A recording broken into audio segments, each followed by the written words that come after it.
Recording in progress. Beleza, beleza, olha só. Nós vamos começar, então, agora falando oficialmente, né? As questões de, nós chamamos esse segmento de matérias do Enem de interlocução, tá? Pessoal, só vou ter que mandar um link aqui para uma pessoa perdida enquanto eu vou falando, não repare. Essas questões de interlocução, elas, como nós fizemos nas questões de poesia, elas têm a ver com autoria, com a função emotiva da linguagem, de saber efetivamente quem está falando. E em algumas delas também, efetivamente, a opinião da pessoa. Então, nós vamos transitar de questões que são relativamente fáceis, as duas primeiras são relativamente fáceis, tá? E depois a gente vai se aprofundar em algumas questões mais difíceis.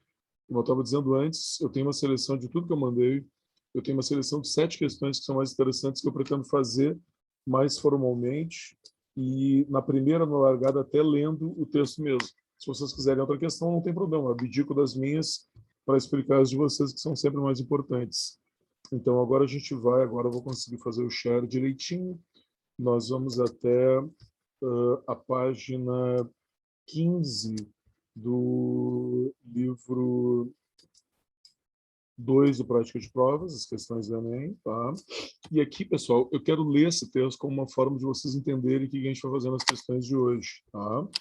Eu estou na questão 121 aqui, a gente vai fazer essa coluninha 121 e 122. As questões de interlocução, elas vão ter essa peculiaridade que tu está vendo ali, ó. Olha como é que é o texto. Quando eu falo com vocês, procuro usar o código de vocês, tá? Deixa eu usar 3 informações. Cara, quase tudo que a gente vai responder tem a ver com essa frase, tá? O que significa o eu, a primeira pessoa ali? Tem uma pessoa falando, que é diferente do grupo dos seus ouvintes ou leitores. É eu e vocês, correto? Tudo que a gente vai fazer agora está nesse intervalo. E tu vê que ele menciona o código, né? Muitas das questões que a gente vai fazer hoje tem essa parada metalinguística, né? Naturalmente, ao dizer eu e vocês, significa que a pessoa não pertence ao grupo com o qual ele está falando. Isso é claro para vocês, né?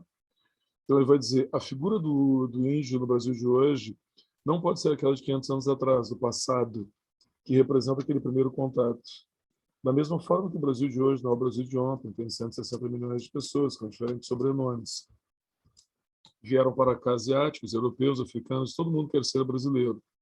A importante pergunta que nós fazemos é, dá uma contextualizada importante agora. O nós é o grupo ao qual o eu pertence, correto? Então, aquele grupo do singular já virou um grupo plural. É nós falando com vocês. Qual é o pedaço de índio que vocês têm? O seu cabelo são teus olhos ou é o nome da sua rua, o nome da sua praça, enfim. Vocês devem ter um pedaço de índio dentro de vocês. Essa frase ficou horrível, né? Um pedaço, puta, diz assim, uma parcela, um fragmento, mas não um pedaço de índio, né? Para nós, o importante é que vocês olhem para a gente como seres humanos, como pessoas que nem precisam de paternalismos, nem precisam ser tratadas com privilégios. Nós não queremos tomar o Brasil de vocês, nós queremos compartilhar esse Brasil com vocês. Cara, deixa eu te perguntar aqui, ó, se a gente voltar para a primeira frase agora, para o tópico, tá? O eu que fala aí, vocês diriam que pertence a qual grupo? Indígena?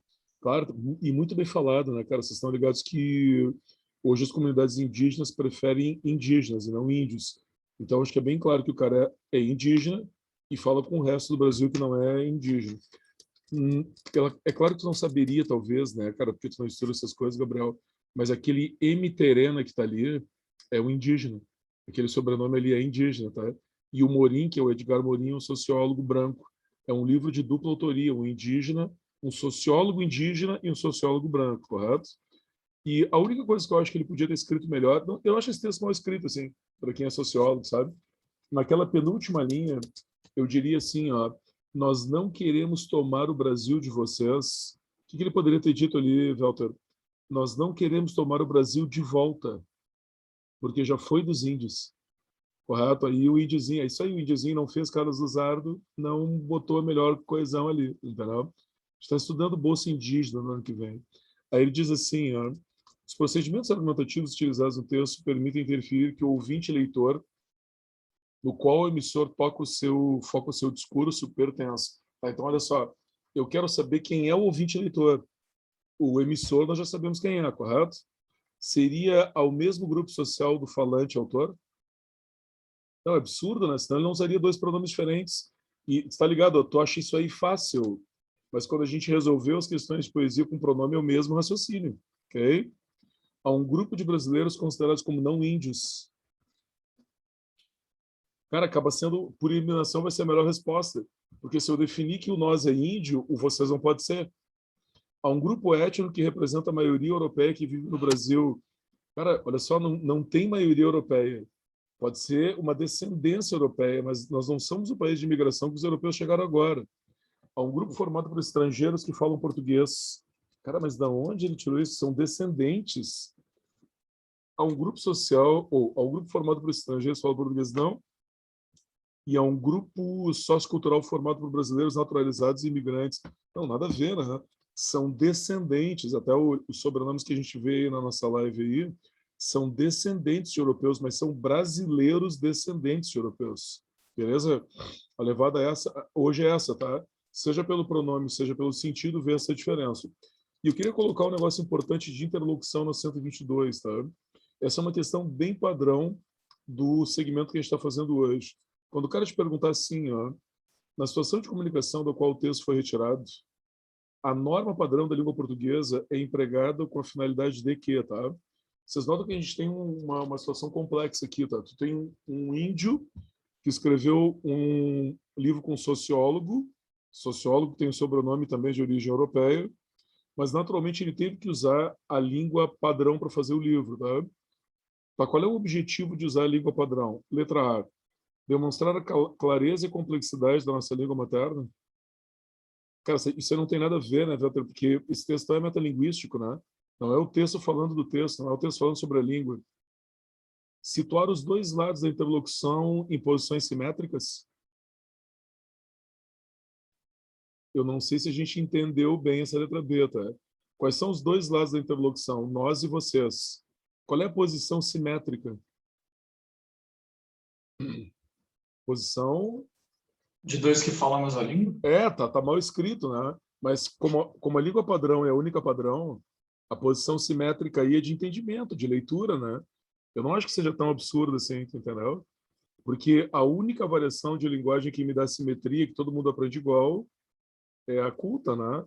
Vamos deixar de lado. Comprovar a importância da correção gramatical nos diálogos.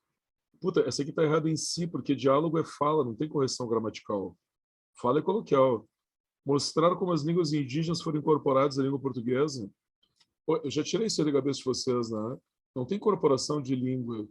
Tem, por exemplo, vocabulário indígena, vocabulário de origem africana, mas ninguém incorporou língua, né? E ressaltar a importância do código linguístico que adotamos como língua nacional. Cara, o texto não é metalinguístico. Eu não estou focado na língua, Gabriel. Eu estou focado na interlocução, tá entendendo? O gabarito é B mesmo. Sempre que se falar dessa questão da língua culta, para que a interlocução tenha, como mais ou menos o João falou ali, para que a interlocução role, flua, eu preciso que os dois indivíduos falem a mesma língua. Então, se for gíria, João, os dois caras têm que pertencer ao mesmo grupo social. Se for dialeto, os dois caras têm que pertencer à mesma região. Como aqui eu não tenho indicativo, a única forma de ter uma posição simétrica de as pessoas se entenderem é usando a norma culta. Beleza? Aqui, então, a gente vai ficar com baby, B nas duas. Essa aí não dá para errar, tá? Eu acho que nem a A, nem a 121, nem a 122, assim não dá para errar. Eu queria dar uma passada agora na página 17, vou ver o que vocês acharam. Essa questão aqui, pessoal, não pode ter dificuldade, mas eu quero esclarecer só um detalhe aqui.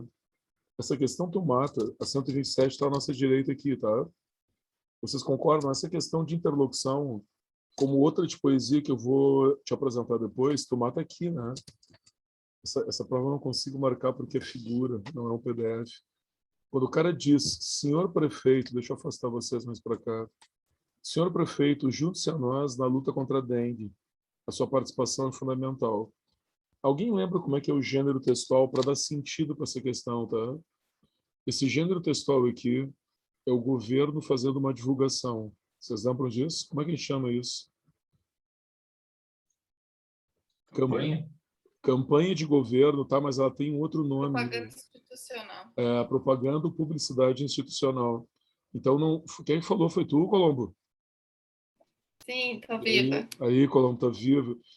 A propaganda institucional, Colombo, ela pode segmentar muito o público, né?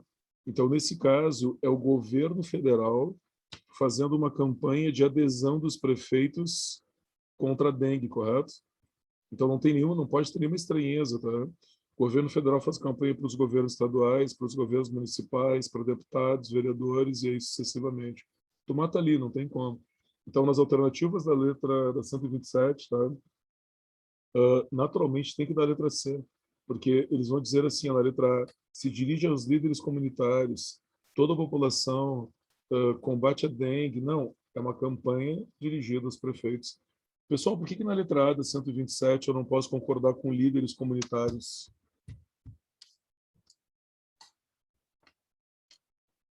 Prefeitos não são líderes comunitários? Não, são líderes, eles São líderes governam uma cidade, comunitários. né? Aí, Não é uma claro, comunidadezinha. claro. Líderes comunitários, Walter, a gente usa quando o cara não é eleito. Se o cara for eleito, então ele tem um posto específico, entendeu? Por exemplo, vereador, deputado, senador, prefeito, bandido. É nessa ordem, correto? Líder comunitário é o cara que não recebeu o voto, ainda não está na corrupção diretamente. Muito bom. Então, muito boa essa questão aqui nesse sentido, tá? Não esqueçam que a publicidade, a propaganda institucional, ela tem um grupo reduzido. Ela pode ter um grupo reduzido na realidade, né? Aqui na página 31, agora tem umas questões que são mais passadas só, tá? Eu acho bastante estranha essa questão 125. Você já deve ter lido o texto aqui. Os textos que não têm muito interesse, eu acho até fácil, tá? É um cara que chega numa rodinha. Você imagina uma situação de um cara, tipo, não da minha idade, tá? Mas vou pegar um bem mais velho do que eu, tá? O Flávio. Um cara tiozão, assim, que chega numa rodinha. Todo mundo tá se chamando. Todos nós já temos essa experiência. Tá todo sacanagem com o Fábio, assim. Com o Flávio, mas até o Fábio já tem. O cara tá numa rodinha e todo mundo tá chamando de tu e você. Aí chega um professor, por exemplo, ali no bar do Tamir, tá? Como é que os caras chamam o professor, muitas vezes? Ainda tem um resquício de respeito, né? Então, tu chama o cara de sor, é o que vocês todos dizem, né? Se tu tiver algum distanciamento, chama de tio, ok? Tá louco para tomar uma bocha do sor, entendeu? Dificilmente tu diria senhor, mas é o tratamento que o cara usa aqui. O que significa senhor nesse caso? Eu acho O texto eu acho meia boca, mas a pergunta é bem feita, né? Como é que a maioria dos brasileiros entende senhor? Como um tratamento respeitoso, formal ou frio e distante? Respeitoso. Frio e distante é full. Totalmente frio e distante, tá entendendo? E às vezes Sério? É tipo, uma pessoa na rua, o senhor... Não, tudo bem, mas não é o caso na situação informal, entendeu? É o que eu te disse, eu chego para os meus alunos e o cara chama de senhor. A sensação provocada para a maioria dos brasileiros, para mim não, né? Para mim, se vocês me chamarem de senhor, Vossa Excelência, Reverendíssima, Vossa Onipotência, eu acho sensacional, entendeu? Mas para as pessoas comuns, Mariana, senhor é um critério de distanciamento e frieza. Tipo, como é que a maioria das pessoas reage para senhora, por exemplo? Diz para uma pessoa, uma menina de 30 anos, tá? Chama de senhora. Não, mas é o tratamento formal. Porque senhor Mas e senhora não tem a ver com se idade, eu falar, Mariana. se Não eu tem a quiser ver... tratar com respeito uma pessoa muito mais velha, tipo, senhor, a pessoa vai entender que é com Não, respeito, eu tô tratando com respeito. mas tu notou a situação que foi descrita no texto, né? Não era uma situação Sim, nesse formal. caso. Tu entendeu? Uhum. Mas eu acho que a maioria dos brasileiros, mesmo em situações assim, se chamar de senhora, tu entendeu? A pessoa entende que é uma referência à idade avançada. Então, tipo assim, entre os 30 e os 50, para a maioria dos brasileiros é frieza, distanciamento, ou no sentido da faixa etária, no sentido do relacionamento e por diante. Né? É claro que tu deve usar, né? Eu seguido tomo umas chapuletadas, né? Senhora não sou casada. Senhora está no céu, tá me chamando de velha. Daí tu tem vontade de responder, não, tô te chamando de mal educada, tu entendeu? Mas, na realidade, para a maioria das pessoas, não significa respeito, entendeu? Respeito ainda tu vê que tu não provoca a mesma situação se tu disser para a pessoa seu ou dona. entendeu? As funcionárias mais velhas lá do curso são assim, Dona Maria, entendeu? E elas, assim, é top. Se tu for numa comunidade pobre, tá? Onde tem um cara mais velho que eles respeitam, é seu João. Seu João é o top de relacionamento, entendeu? Senhor, eles não conhecem pela formalidade. E os que conhecem acham mais frio, né? Deixa eu dar uma chegadinha na cento... Essa aqui da 110, só quero te lembrar o que eu falei dos prefeitos, tá? Olha como é que é, pessoal, esse poema da 110, Olá, Negro. Tu concorda? Já está completamente marcado quem é o interlocutor aqui, né? O poema todo vai se dirigir a quem? O negro. O interlocutor é o negro. Isso é determinante para a resposta. A gente passou por esse poema na poesia, que vai falar sobre a apatia dos brancos, que são excluídos da questão cultural dos negros. Tá? Vocativo, título de poema, essencial para a interlocução. Na 45, página 45, aqui a questão vai ser a 125. Não, aqui essa aqui eu vou passar, pessoal. 124, tá, perdão, 124. É a de cima. Alguém tem dificuldade, teve dificuldade nessa questão aqui? Foi tranquilo para vocês? Eu acho essa questão bem difícil, tá? Se vocês acertaram, parabéns. O gabarito aqui é letra C. É de um livro da Clarice Lispector chamado A Hora da Estrela. Alguém já leu aí de vocês, pessoal, A Hora da Estrela? Eu já li. Quem é que falou que já leu aí a Mesquita? Vai te lembrar que é uma interlocutora pobre, nordestina, viajante a full, assim. É um misto de analfabeta, filósofa e romântica. Ela lembra um pouco, fora ingenuidade, a narradora do Quarto de Despejo. Pobre, mas com preocupações linguísticas, entendeu? Que é o que vai dar... por isso que eu acho difícil. Se o cara não conhece o livro, ele tem que penar lendo para entender que é uma pessoa refletindo sobre o seu próprio pensamento, sobre como registrar o pensamento. E a letra C, para quem acertou, né? As questões existenciais são o pensamento e a construção do discurso é a parte metalinguística, correto? Esse texto aqui eu não vou ler, porque nos tomaria uns 5 minutos. Para quem lembra daquela pergunta clássica aqui das lives, tá? Essa é uma questão que eu deixaria para o final. Essa é uma questão que a gente vai ficar entre 2 ou 3. Dá para resolver, mas vai exigir bem mais atenção do que o geral. É claro que a gente também não pode pensar o contrário, né? Tá, então essa aqui eu vou errar. Bah, não tem porquê. Se tu dá para acertar 39, 38 a 40, acertar uma difícil não vai prejudicar o trito, entendeu?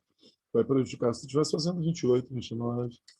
Deixa eu fazer essa questão da manta. Essa aqui eu só vou fazer se alguém tiver dúvida, tá? Foi tranquila essa questão para quem fez, para quem leu o texto? Eu achei ela meio estranha.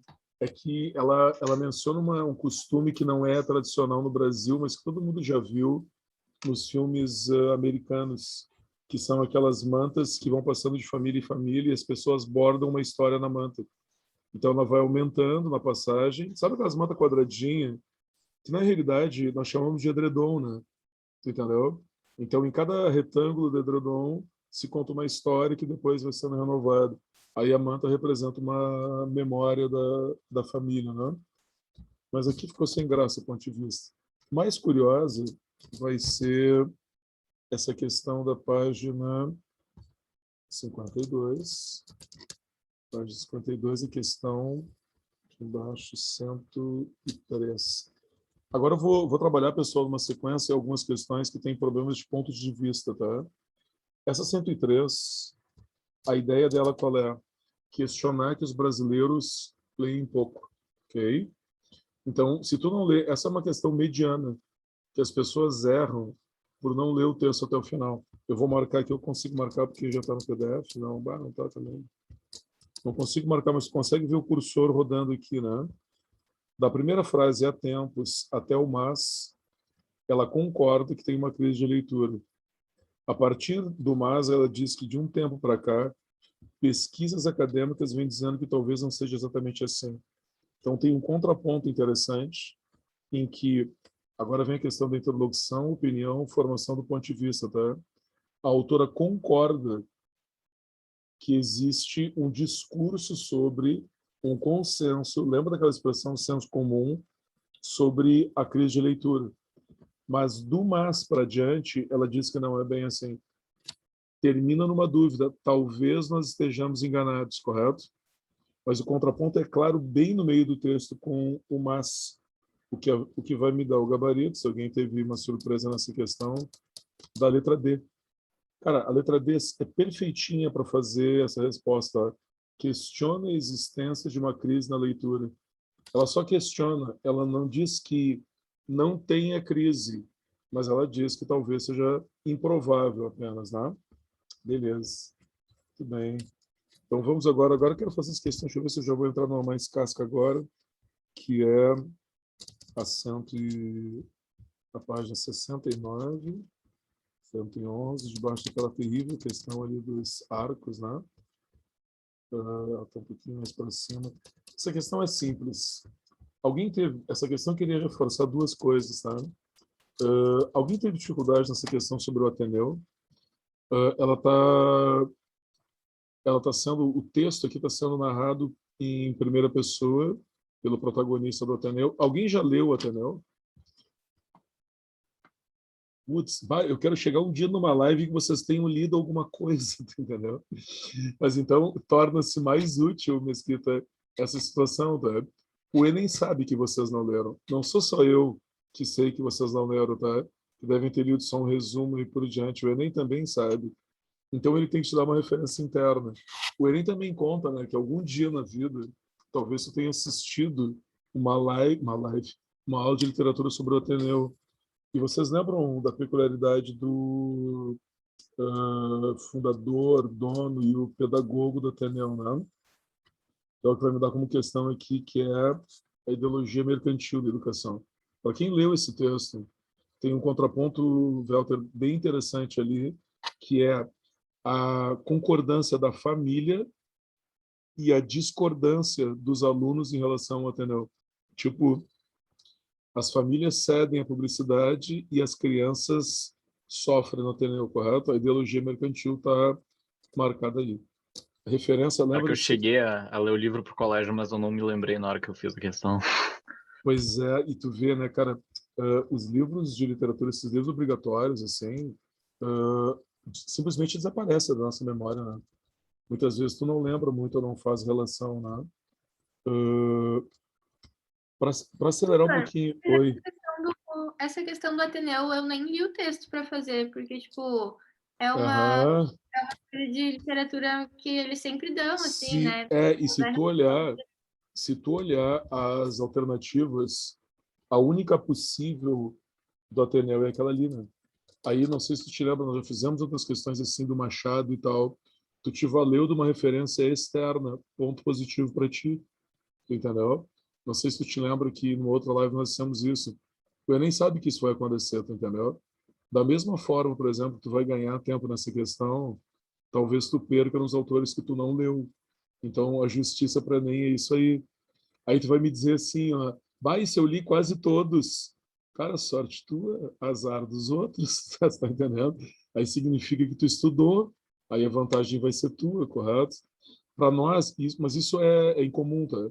Para nós, no Rio Grande do Sul, que ainda temos a sombra da URGS e as leituras obrigatórias, então muitos vão ler e vão lembrar, tu entendeu? Mas a maioria não, né? Agora aqui, pessoal, na questão 106, eu até tirei essa questão, na semana que vem a gente vai fazer as questões sobre tecnologia, tá? E eu tirei essa questão das de tecnologia para colocar aqui por causa do ponto de vista diferenciado, tá? Olha como é que é a primeira frase desse texto da questão 106. Até que ponto replicar o conteúdo é crime, tá? Pessoal, o que é replicar? Replicar significa compartilhar. É uma outra forma de dizer compartilhar, tá? Compartilhar aqui eu posso entender como, tá? Por exemplo, a gente compartilha... O que mais a gente compartilha nas redes sociais hoje? A gente compartilha vídeo e foto, né? Eu recebo um meme engraçado e mando para a galera, correto? Agora, também é replicar, compartilhar, baixar conteúdo, tá? Vocês baixam conteúdo na internet, digam o que vocês baixam aí.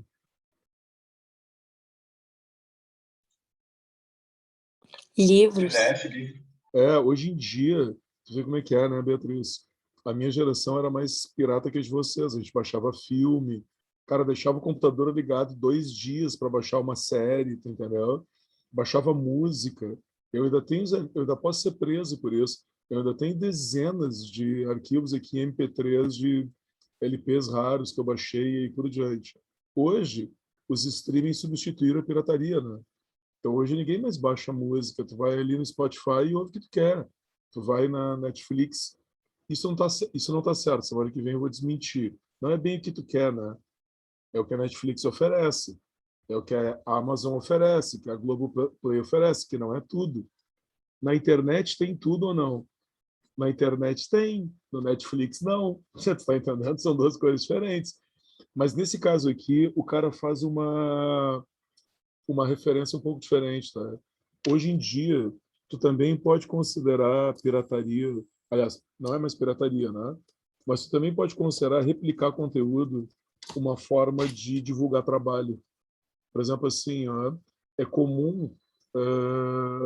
Vocês já baixaram um livro legalmente, pagaram para baixar livro no e-books, por exemplo?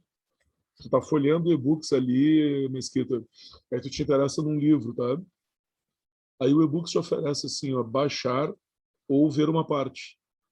Então eles te dão 20 páginas do livro se tu quiser ver qual é. É uma degustação que nem fazem as operadoras de TV a cabo, né? O cara diz que vem, vamos abrir durante o mês o canal tal. Aí ele fica disponível. Se tu gostar, tu vai lá e assina, entendeu? Isso é uma forma de divulgar o trabalho. Então, essa questão, Marina, começa com pirataria, mas termina com o reverso. Tipo, compartilhar. Autoria privada pode divulgar o trabalho do artista, escritor, músico e por diante, que é o que vai dar como resposta na letra D, reavaliação do conceito de propriedade intelectual. Tipo, eu compartilho contigo uma parte para chamar atenção. Tem uma situação revolucionária que não sei se vocês ficaram sabendo, lembram disso aí. Todo mundo conhece o Tropa de Elite aqui, né? Vocês conhecem esse filme? Esse foi o último filme, um dos últimos filmes que eu baixei. Naquela época, vejam como é que é, né? Eu baixei o filme e eu achei sensacional o filme. Aí eu fui ver, para não deixar o autor na mão, eu fui ver no cinema. Vi mais de uma vez, inclusive. É engraçado, né? Livro, vocês não vão acreditar, mas livro eu faço a mesma coisa. Se eu baixei, tá? Cara, às vezes tu olha para o livro R$ 80. Se eu baixei o livro e gostei, eu vou lá e compro depois. Normalmente eu compro no virtual. Não sei se vocês têm feito essa pesquisa, tá? Entre o virtual e o físico, hoje o valor é quase 30% de diferença. Cara, tá muito grande. Tipo, o livro é R$ 72 físico e 48, 45 no virtual. Cara, eu compro o livro 2 vezes por semana, tá entendendo? Aí eu praticamente abandonei o físico. Baixo ainda. Se eu não gostar, azar do autor. Ninguém mandou ser ruim. Se eu gostar, eu compro. Eu queria fazer, agora eu vou entrar em uma reta final com algumas questões muito relevantes. Essa 14 aqui de propaganda, alguém teve dificuldade? Porque o gabarito dela é super agressivo, tá? Nessa 14, o gabarito vai dar a letra C. Imposição das ideias e posições de grupos específicos. Vocês concordam que é isso que a propaganda comercial faz? Óbvio, né? É óbvio. Não é um interesse coletivo. Vejam, olha só, não é reflexão da sociedade sobre o produto. Eu quero que tu compre. Se tu pensar, tu não compra, tu entendeu? E tem uma muito interessante ali na letra E, identificação dos interesses do responsável pelo produto. Não, de forma alguma, tu entendeu? Na realidade, o que a pessoa quer é que tu compre um produto e não que tu veja meu interesse. Meu interesse é vender. Semana que vem, pessoal, a gente vai fazer uma redação sobre publicidade infantil, que é exatamente isso. Qual é o problema da publicidade infantil? Ela visa o bem de quem? De quem compra ou de quem vende? Exclusivamente, Mariana, de quem vende. Azar da criança. Vai fazer a criança comer gordura, usar sapatos que não são ortopédicos, roupas ridículas, entendeu? Azar da criança, correto? Eu não posso perder, pessoal, uma questão importante agora que eu não quero deixar de fazer. duas que têm situações muito parecidas. Na página 111. Cara, você sabe que acho que até hoje, 3 anos depois, acho que tem gente que ainda não entendeu essa questão 20, tá?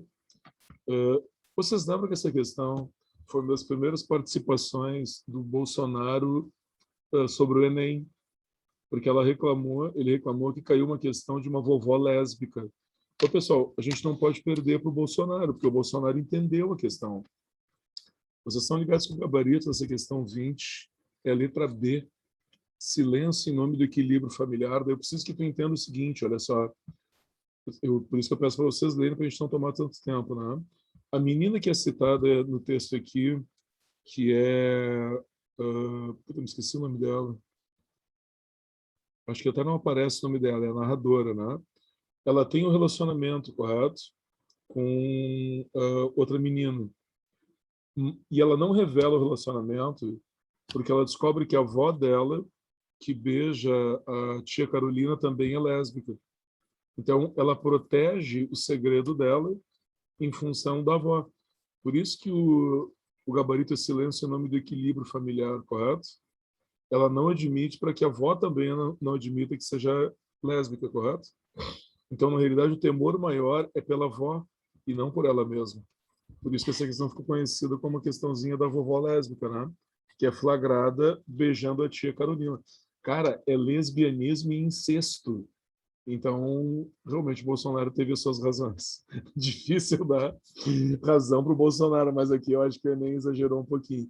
Não exagerou nessa questão da página 118, a questão 37. Só não Tá? pode ter sido a tia de outra parte da família também, né? Nunca se sabe. É, claro, o pessoal defendendo a comunidade LGBT. Muito bem, Gabriel! O mais polido do grupo, perfeito. Não, mas eu estou brincando aqui, claro, talvez não seja, né? Porque se fosse tia, daí você teria que ser prima da avó, não. Certamente não é, mas é como o Bolsonaro pensaria, né? Incestuoso e lésbico, né? Essa questão 37, ela também foi questionada, né, pelo Bolsonaro, só que cientificamente ela é muito relevante, né? Vocês lembram dessa questão que menciona o Pajubá, que cientificamente, pessoal, é muito relevante, porque é um dialeto criado por essa comunidade transexual, travestis e assemelhados, que tem um amparo no Iorubá, mas não tem nada a ver, vocês entendem? O Iorubá é um dialeto africano que foi transformado como um dialeto da comunidade LGBT. E o curioso é que ele é nacional. Ele não é falado localizadamente como um dialeto, entendeu? Vários membros no Brasil inteiro falam. Então, cientificamente, ele tem razão de ser. Estudá-lo tem razão, vocês entendem o que eu quero dizer? Ele só é menosprezado por causa da comunidade.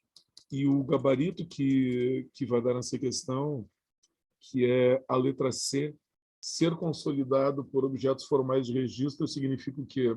Cara, é um dialeto que existe porque as pessoas falam. Então, tu não vai menosprezá-lo cientificamente por causa das pessoas, vocês entendem? Na realidade, o preconceito é por causa da pessoa. Porque cientificamente é uma coisa incrível que uma língua africana tenha sobrevivido numa comunidade gay como uma forma de registro, correto?